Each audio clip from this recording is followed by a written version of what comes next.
First, we'll pay homage to the lineage gurus, to the Venerable Mang Liao-ming, Master Sakya Zengkong, to the 16th Dharma King Karmapa, and Master Dukden Dorji. Homage to the three jewels of the altar, and homage to the main deity of the group practice today, the Kuan Yin Bodhisattva of the 10 directions and the Kuan Yin Bodhisattva in white robe.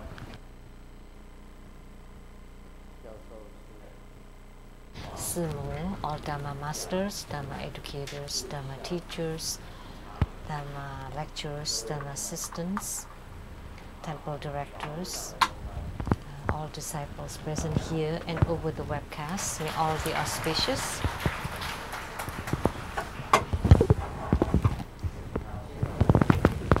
And our guest of honor today, the wife of Ambassador Liao of the Ministry of Foreign Affairs of Taiwan, Dharma Sister Judy.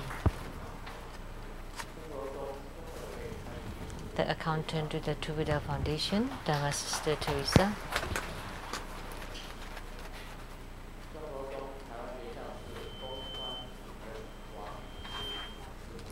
And the head of the public relation of Taiwan Lezang Temple, Mr. Fermi Wang. And the producer from the CTI-TV Taiwan, Ms. Rebecca Su. Dr. Zong,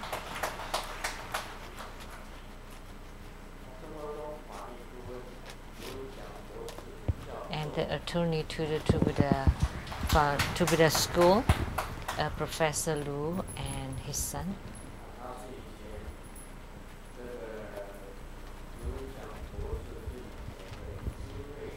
Professor Lu was the vice president of the Intellectual Property Department of Taiwan, and he once was the advisor to the financial advisor to the ambassadors in Singapore.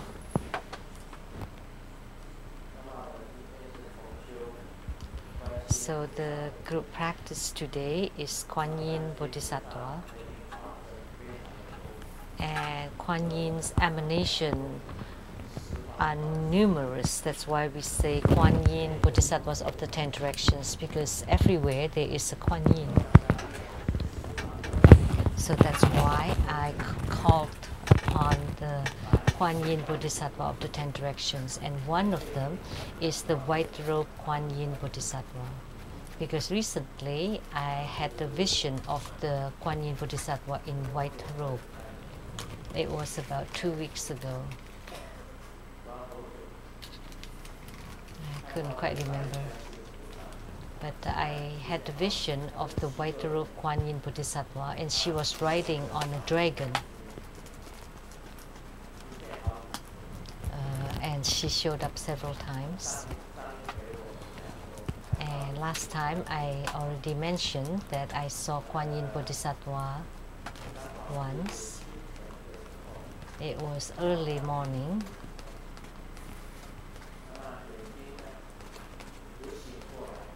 I woke up and yet my eyes were still closed, and I saw Kuan Yin Bodhisattva radiating a very tender light.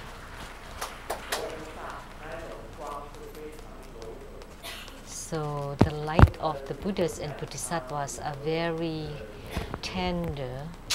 How should I describe that tenderness?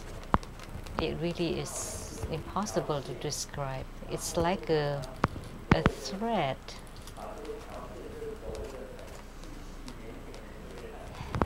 But it's a very fine and a very soft, fuzzy, that kind of brilliant light. So what is equal body? So, say the statue of Sakyamuni Buddha when he was 7 years old, or Sakyamuni Buddha statue of 30-year old, so it's about as big as a human being. So the Kuan Yin Bodhisattva that I saw is about as big as an adult. And her outfit and garment is very beautifully embellished with precious jewels, and the celestial garment, it's very, very gorgeous, very beautiful. And she had a very tender smile on her face, and the way we describe Kuan Yin Bodhisattva is that her eyebrows like the new moon, and her eyes are like the deep blue sea, and her nose is very tall and straight, beautiful, and her lips are like the cherries in May, and her face is very perfect, like the full moon, and the whole body is very radiant, very tender, very beautiful. It's impossible to describe. And the way she walks, it's like very graciously. And then she turned toward you and smiled, and I almost lost my soul and heart. My heart and soul. Haven't seen anyone as beautiful as that on earth.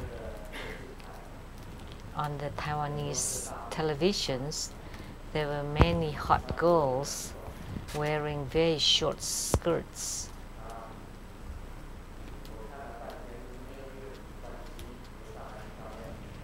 But no one is as beautiful as Kuan Yin Bodhisattva.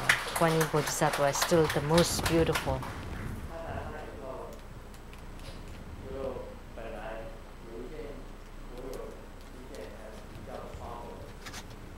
So after having a vision of her, I had a little trouble, and then after seeing that, I know that my trouble would be resolved, because Kuan Yin Bodhisattva is the deity for purification, and because she appeared to me, so I know the problem would be resolved.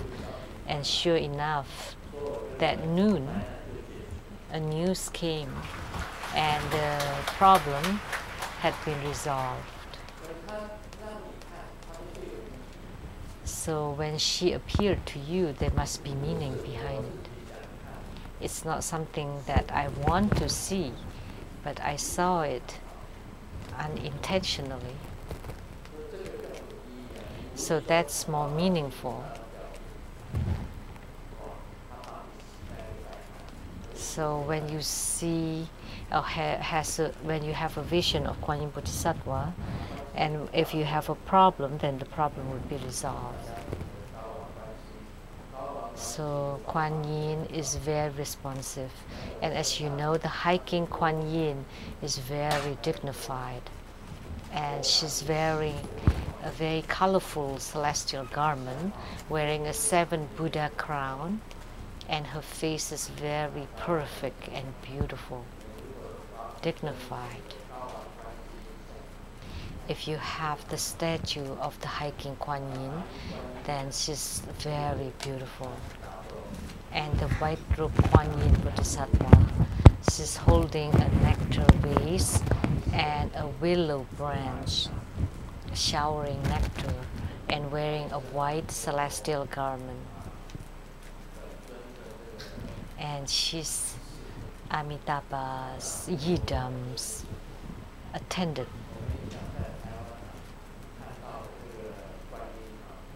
So the Kuan Yin that we saw in Taiwan, at the center it's Amitabha, and to the right is Kuan Yin Bodhisattva, and Amitabha's left is Mahastama Prapta Bodhisattva. So we recite Amitabha, said Kuan Yin, and then Mahastama Prapta.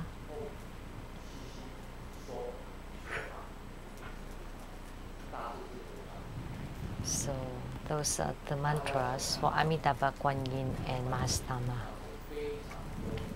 So you have seen many Kuan Yin Bodhisattvas. If you suffer from illnesses, I find her to be purifying. First for purification, especially the white robe Kuan Yin.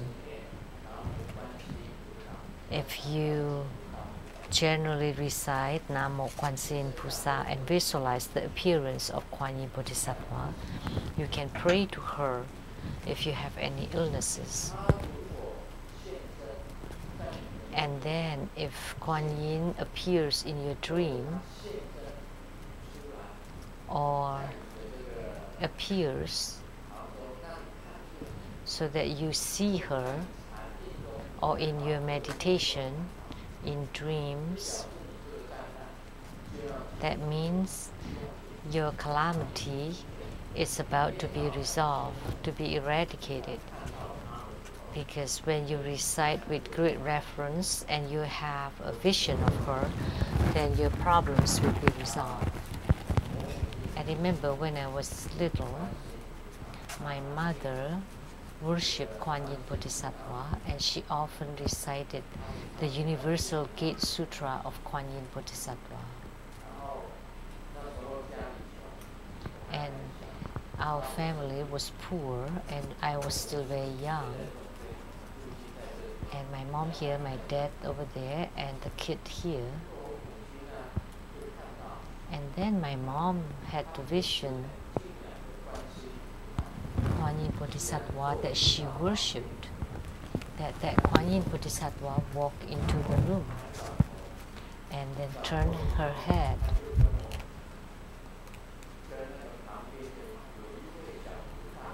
and told the little Bodhisattva next to that, look at these three people, they sleep so deep, they are in deep sleep, but the kid is sick. I want to give him some medicine, and I suffered from high fever for a long time, and my mom saw Kuan Yin Bodhisattva open her white robe, and there's a pocket inside, and she kept trying to find, like in Taiwan they use a white piece of paper and there's some medicine powder, and then they fold it like this, so it's a triangular packet with medicine inside, and she took that packet and then opened it and then pour it into my mouth, pour the powder, and my mom saw it very clearly.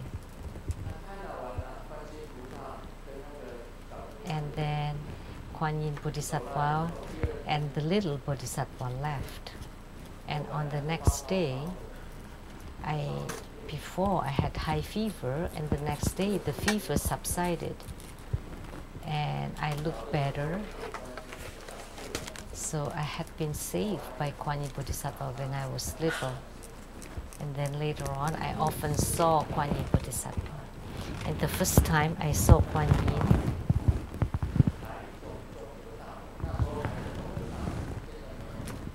when I visited the Zhonghe building in Taichung. Now it's been burned, and there was a publisher there that had published my books. And then there's another bookshop there called Yi Si and Zhonghe bookshop there.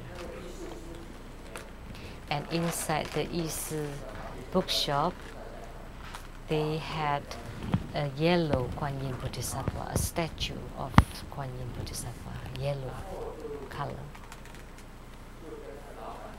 So I told the boss, I really like the Kuan Yin Bodhisattva, and I asked the boss, how much is this Kuan Yin Bodhisattva?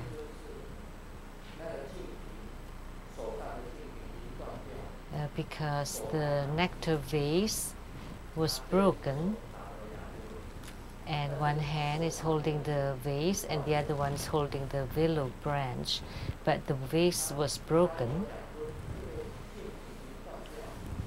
So, and I said, it's okay, I like her, so I want to get her. And then he said $15, NT dollars. At that time, it's only $15.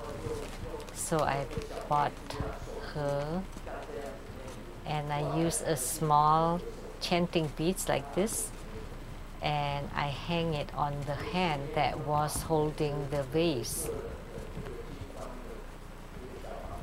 And I live in a dormitory in the military's room, and there's no place to place her, and I didn't know about feng shui then. So there's a window, and I placed the statue on the rail of the window, and I folded my palms, and I went to sleep. And that night I saw that yellow Kuan Yin Bodhisattva.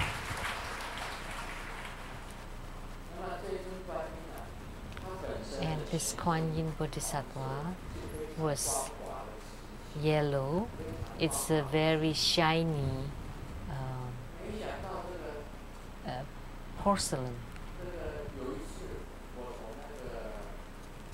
And little that I know, one time when I left the Taichung Nanmen Qiao, the South Gate Bridge, and when I walked out, there was a motorcycle that didn't see me, and there was no light, and the motorcycle hit me, and then I fell. I flew and fell, and the rider was also flew and fell. And then I tried to get up,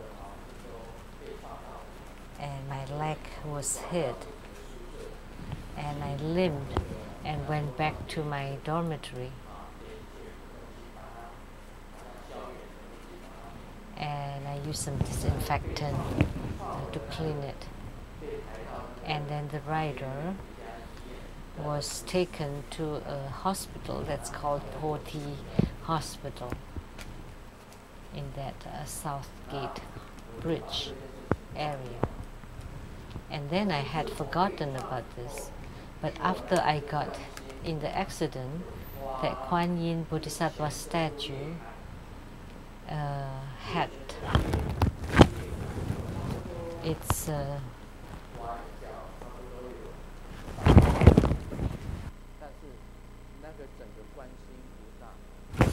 and it cracked all over. So the statue had all the crack marks. So there are all kinds of that cracked lines or marks on the statue.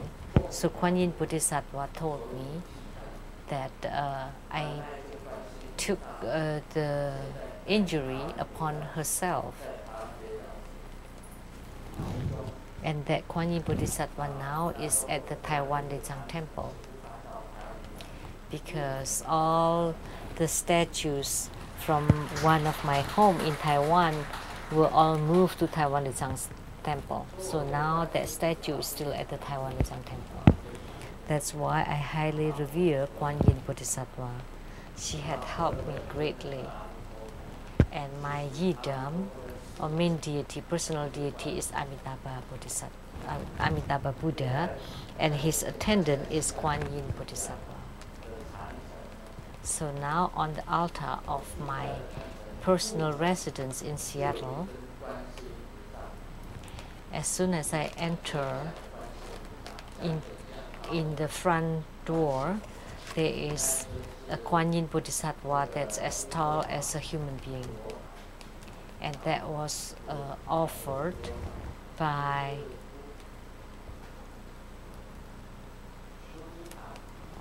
Puthi Temple of Vancouver. In the past it was the Puthi chapter, now it's Puthi Lechang Temple that offered it to me. Anyone of that temple here? Not even one person?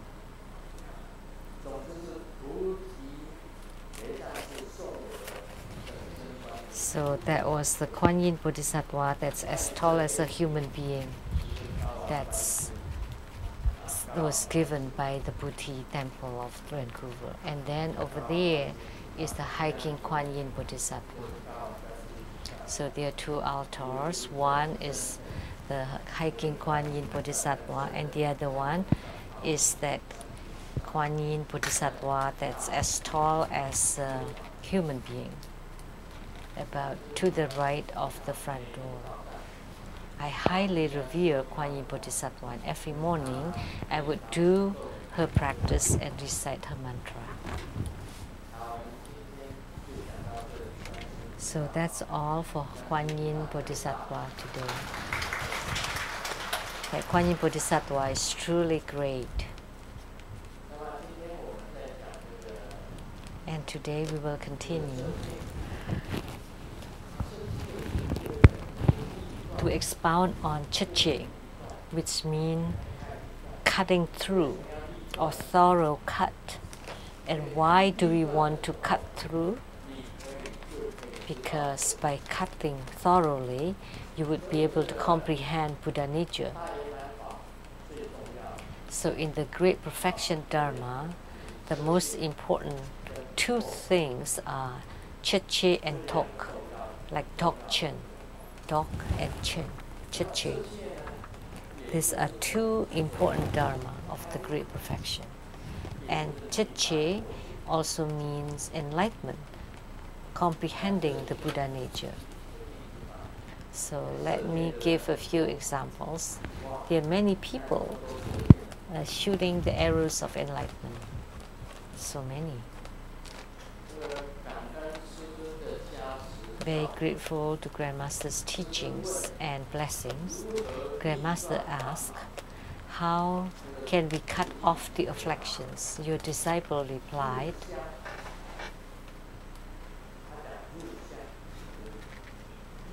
enter into the village. And he asked himself, how to enter into the village is to abandon completely. What does it mean? Is to take off all your clothes. Not really, but to take away all the impurities of your spirit. And then how to abandon completely? His answer was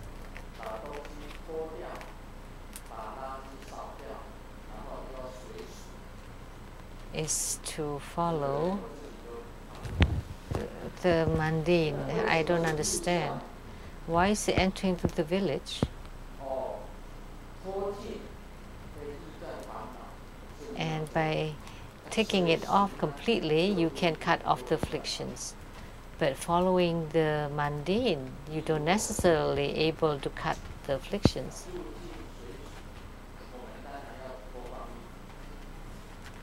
So, if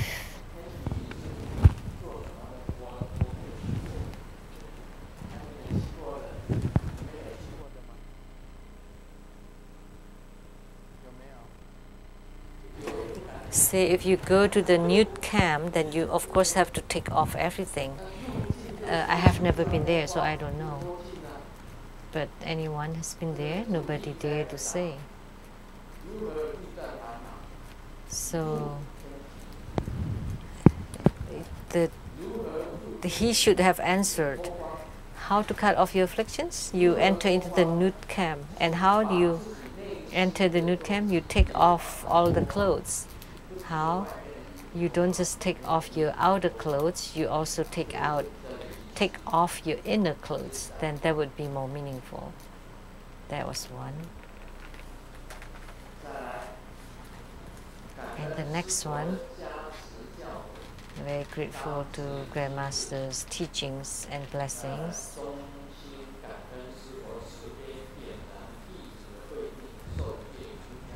And thank you for lighting the wisdom, my wisdom life, that I have been ordained.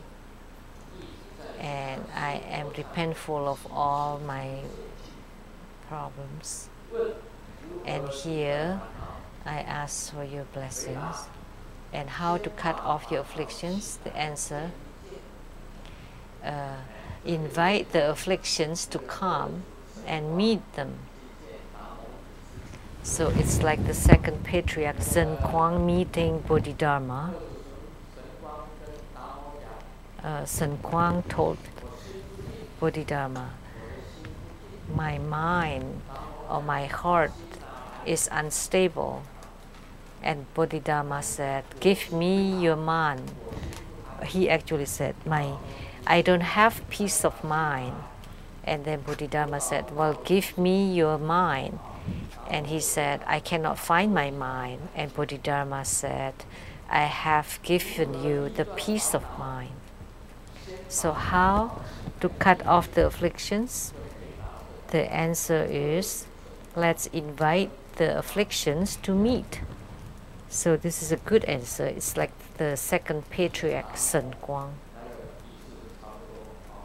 It's about the same meaning. And the explanation is that everything returns to the emptiness, including afflictions. That is correct. That afflictions also return to the emptiness. But I would like to ask, how do you return the afflictions to the emptiness? And why you are able to return the afflictions to the emptiness? That's the key point. Of course, we all know, we all have afflictions. I don't necessarily return the afflictions to the emptiness. I use happiness to break apart the afflictions.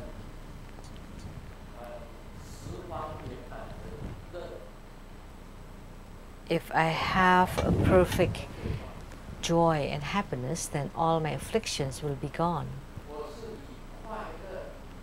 So I use the happiness to take place of the afflictions, to eliminate the afflictions.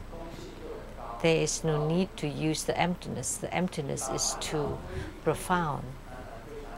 Of course, it's very good if you can return the afflictions to the emptiness. But how? How? What methods would you use? That's the question I'm asking. If you can answer that, then you would be enlightened. Very simple. So all your answers still problematic. Number one is the afflictions return to emptiness. But how would you be able to do that? And why sentient beings cannot do so, cannot return the afflictions to the emptiness? Because afflictions are still here, but if you want to show them, you cannot, because they are intrinsically empty. But yes, you can say that, but afflictions are still there. So how do you return the afflictions to emptiness? That's the new question.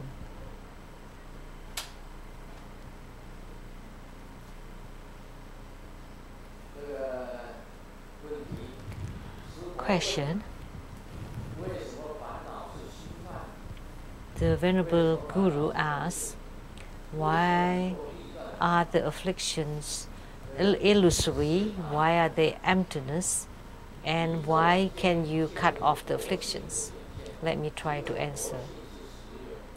Everything is the phenomena or the appearance of the Buddha nature. Only the Buddha nature exists, because they intrinsically don't exist and it is unattainable. That's why it is illusory. And if you transform your mind, then you can cut off your afflictions. Then using a simple words, we can prove that afflictions are illusory. So, an analogy of water, if the afflictions is ice, so when the temperature is cold, then it would become ice. Then afflictions is ever changing. It's just of the moment. That's why it is illusory. But the original nature is still water, the Buddha nature. So he asks, Grandmaster, so did I shoot it right? Thank you.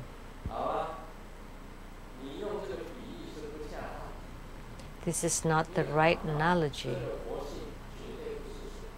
because Buddha nature definitely is not water.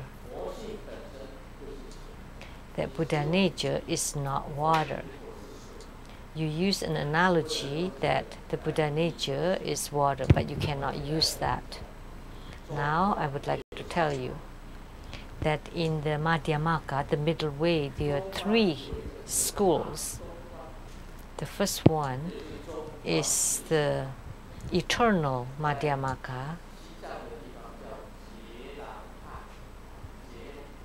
and in Tibet it's called the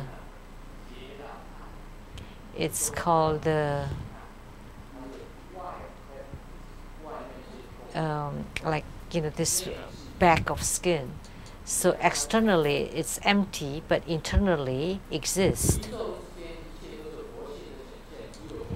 That everything in the universe is the manifestation of the Buddha nature. Only the Buddha nature exists. So you belong to the school, the Jelang school, because externally it's empty and internally there's a Buddha nature. So this is the school that means that there is a Tathagata inside, hidden inside. That's the eternal Madhyamaka. And the second is the stopping Madhyamaka, or cutting off Madhyamaka. So externally it's empty, internally it is also empty. And the Buddha nature is just a term.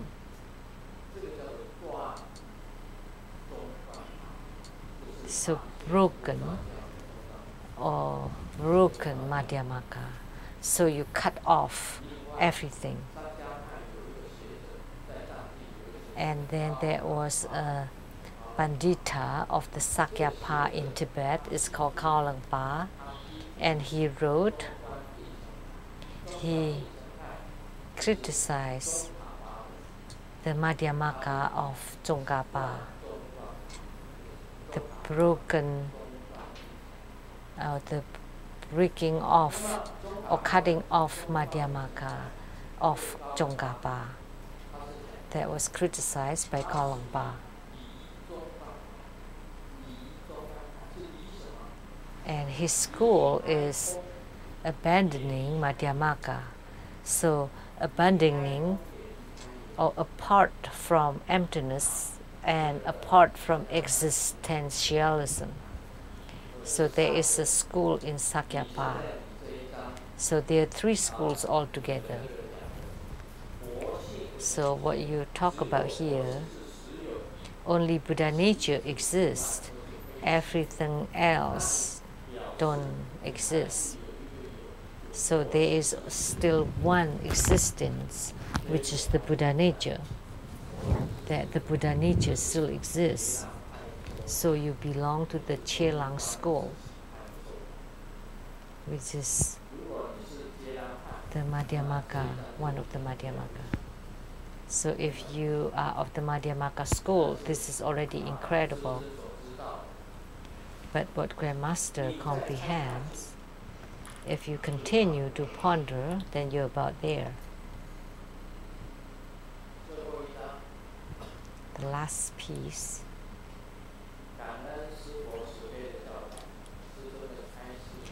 Very grateful to Grandmaster's teaching. Grandmaster's Dharma teaching is very precious. Now your disciple finally understood about no intrinsic self-nature. And because of that, that form is emptiness and emptiness is form. And it is neither form nor emptiness. That everything is just names for everything. That's why the Buddha said that he never teaches even after he taught 49 years. Because everything is intrinsically empty. Because there is no Dharma, that's why there's no Dharma to be spoken of. Because, and the Buddha said there are no sentient beings to be delivered because the sentient beings were also empty and illusory and has no intrinsic existence. And the sentient beings were also Buddhas. Because even the afflictions are also empty and also have no self-nature, that's why there are no afflictions to be cut off. And the no form, first, is that all forms or appearances are illusory and intrinsically empty. Second, is that the Dharma have no forms and Buddha Dharma also no form. That everything is the appearance of a unity. So the four elements and the Buddha nature would make a human being.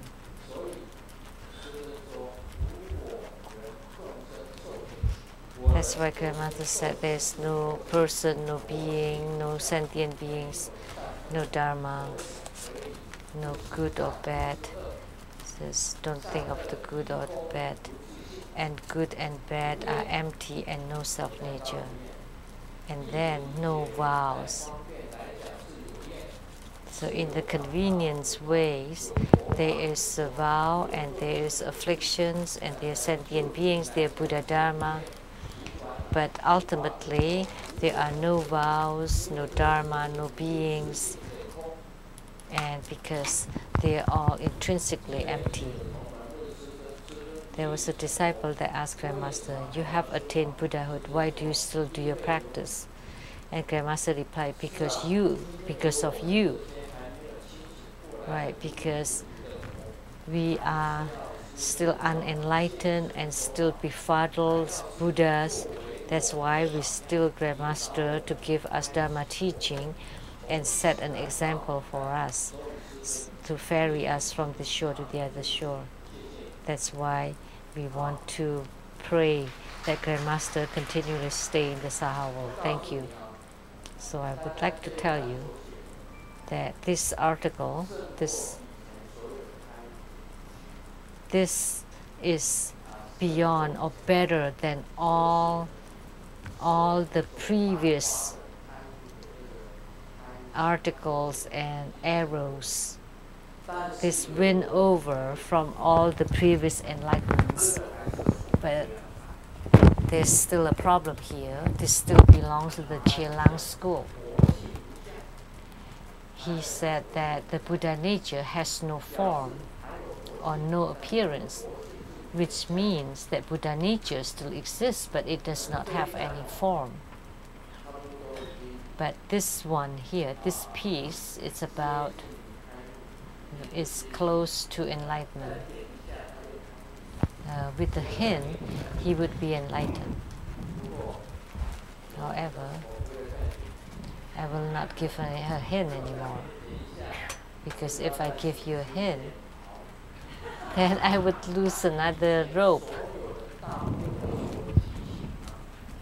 All the previous enlightened people, because I give them hints.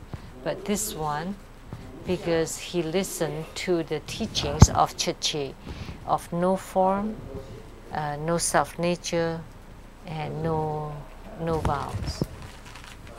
So this is quite incredible.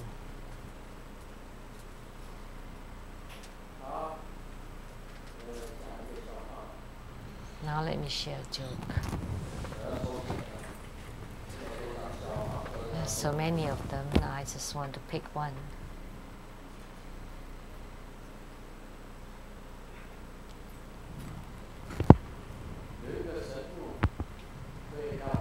There's a priest that's giving a wedding blessing, bride and groom, and the priest asks the groom,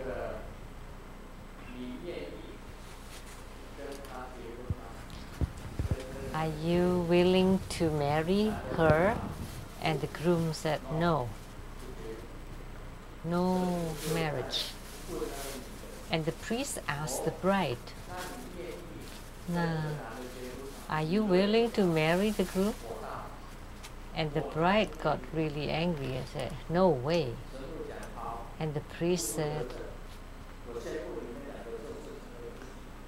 "Now I proclaim both of you as husband and wife, because when you negate no and no, when you negate it together, it becomes yes, it becomes positive." So he must have learned arithmetic.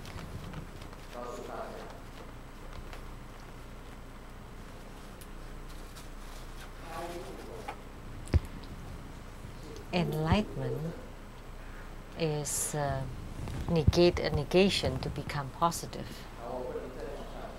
I cannot say more.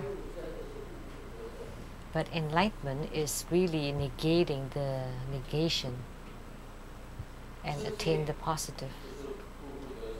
Che too is talking about no self-nature, no form, no vows, about negations.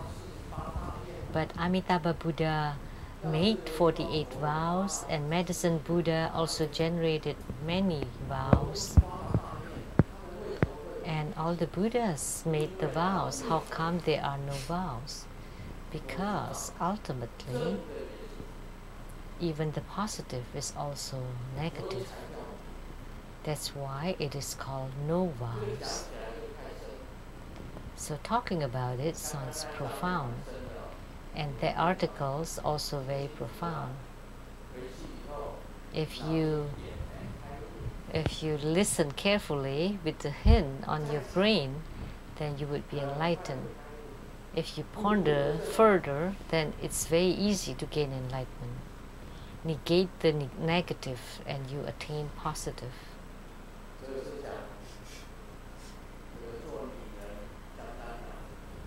It's talking about it is very hard to be a woman. If the woman stays at home, the man said she's the big lady. And if the woman is beautiful, the man said she's a problem, a disaster. And then if the woman is too strong, then the man relying on the woman. And if the woman is too submissive, the man is too strong. And if the woman has a good career, the man would criticize her not caring for the family. If the woman is ugly, the man would leave her behind. And if the woman has no money, the man would be arrogant. And if the woman doesn't listen, doesn't follow the man would get angry. So the woman has to have a job and care for the family and give birth to children and has to be amiable toward the mistresses. So this is an example that to gain enlightenment is very hard. You have to earn money, care for the family, give birth to children, and also fight the mistresses. So you have to go through a strong, severe trainings in order to gain enlightenment. Without the very heart of training, it's very difficult to be chiche, to cutting off. So theoretically, to gain enlightenment, that's incredible. But with Grandmaster Shen, or you're close and you gain enlightenment because of Grandmaster's help, then that's not entirely yours. Some still Grandmasters. So enlightenment, a real enlightenment should come completely from yourself, because before, so let me share another joke. ASB in hell, that before being reborn, there would be the ambrosia, that you would forget everything. And A said that the ambrosia to forget everything is very tasty. And B said, what does it taste like? And A said, forgot. This is enlightenment. After you drank the ambrosia and forgot, that would be enlightenment.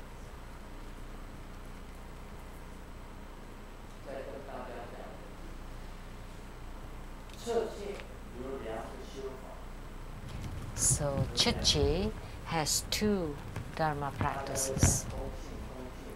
We all talk about emptiness and empty nature. And Chichi is about the empty nature. Because you can cut off all the afflictions and all thoughts. That this would be called Chichi. After you gain enlightenment, you can cut off all the afflictions and all the running thoughts. And one of the Dharma practices is the Ah of the Om Ah Hum, like this. With the hook, like this. That's the Ah, 6 syllable.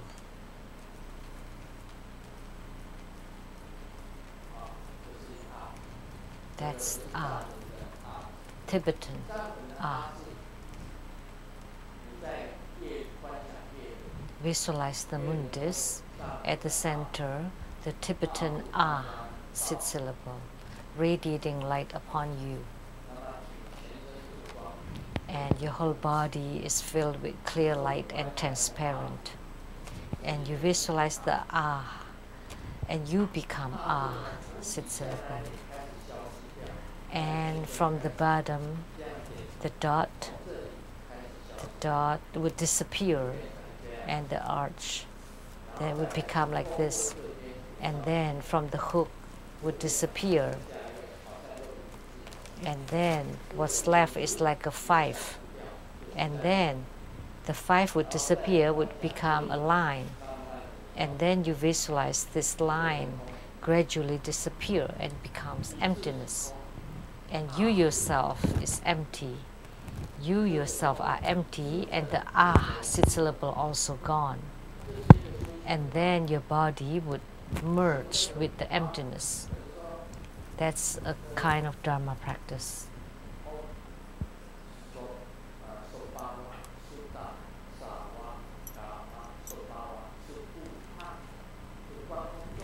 That's the mantra for visualizing the emptiness. So after reciting the mantra, would there be emptiness? Not yet. Why? Because you can still feel your clothes, the weight of your clothes. And you still have a certain feeling. With the eyes closed, you could feel the light. It's not completely empty. With the 9 cycle Buddha breathing, would let you have that merging feeling. Visualize the ah syllable and gradually visualize it until it's completely gone. And with the bang, you're gone. That's the ah visualization practice. So outer emptiness and inner emptiness, your body also empty. And your Buddha nature is also transformed to become empty and nothing exists. Then only this time you cut into the chiche. And at this time, if you can know what enlightenment is, that would be even better. That's the ah visualization practice. And the second one is the yoga of the three nature. Buddha nature at your heart chakra, at the lotus at your heart, and there's a blue light as big as a finger. When the light is gone, then there would become a secret emptiness. And then you see the clear blue sky with nothing, not even a little bit of cloud. And you look at the clear, cloudless blue sky. And by looking at that clear blue sky, everything is like the sky, that nothing exists. That's the outer emptiness. And then the outer emptiness and the emptiness of the Buddha nature and the emptiness of the body, that would be the inner emptiness. So outer emptiness, inner emptiness of the body, and the emptiness of the Buddha nature. So that would be the yoga of the three emptiness or three spaces. So when you visualize the clear blue sky, you would be in a lion position. Have you ever seen that? Have you seen a lion sitting? Both feet, sole of the feet touching each other, and the front paws at the center of the feet and sitting upright. That's the sitting position of a lion. And you sit in that lion sitting position at the top of the mountain, looking at the clear blue sky, and visualize the outer emptiness. It would be easy to gain the outer emptiness. Then you visualize and forget about everything inside your body, like the hormone, like drinking the ambrosia, the forgetting ambrosia, that you forgot who you are, you forgot about everything. And looking at the clear sky, you forget about yourself. That's the inner emptiness.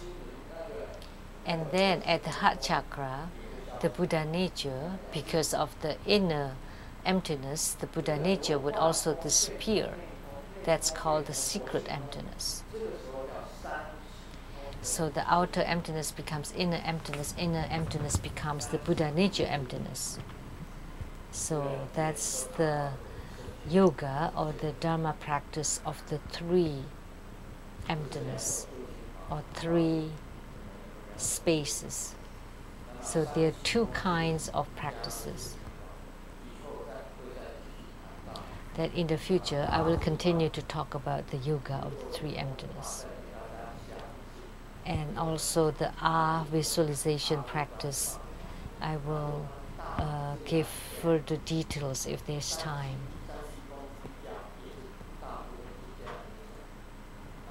So typically this is the introduction to them, but there are more details.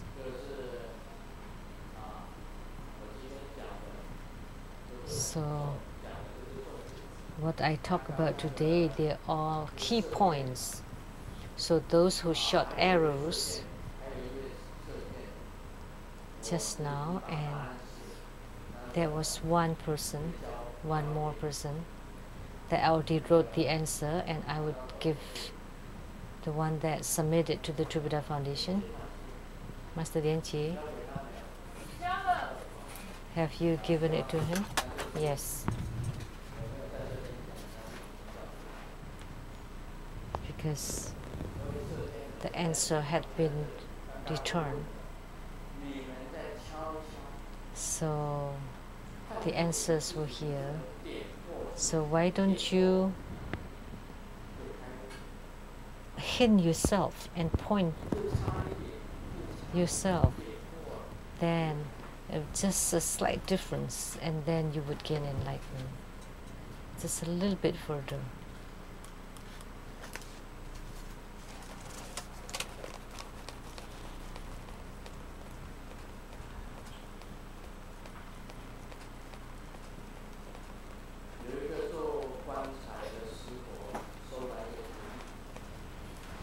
There is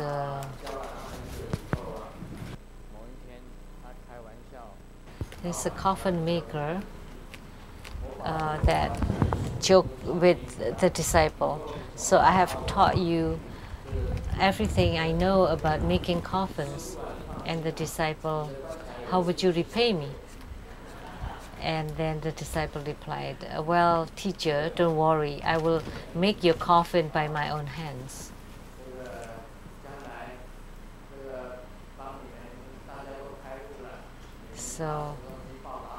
So after I help you gain enlightenment, so how would you repay me? Just applause?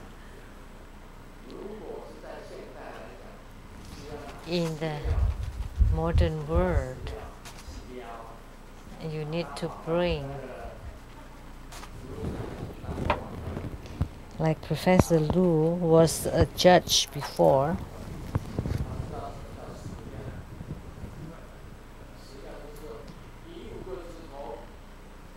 It's so when you show your 5 fingers, oh, that's easy. What? $5,000?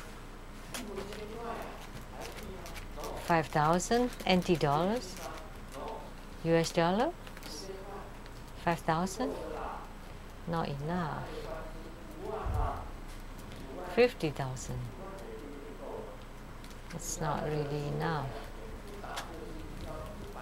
For intellectual property, the lawsuit would involve millions or thousands of millions of dollars, millions or billions. So if you infringe on the intellectual property rights, then you can, you would be filed for all of your assets. So that's the real things. So be careful if you infringe on Grandmaster's copyrights. So at this time, we cannot talk about emptiness. The Grandmaster has taught you, and you have to show the real thing. You cannot talk about emptiness. Otherwise, I would have been taken advantage by you.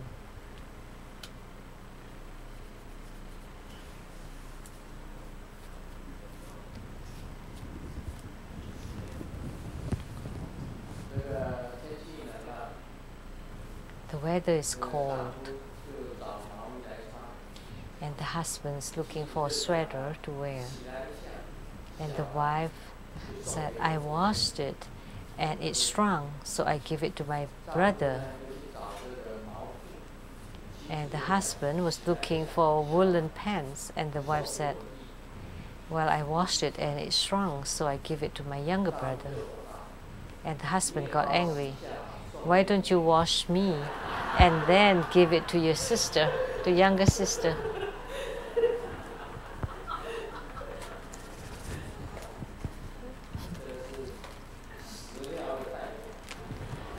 That's the symbol of a real thing. And just wash Grandmaster and give it to your younger sister.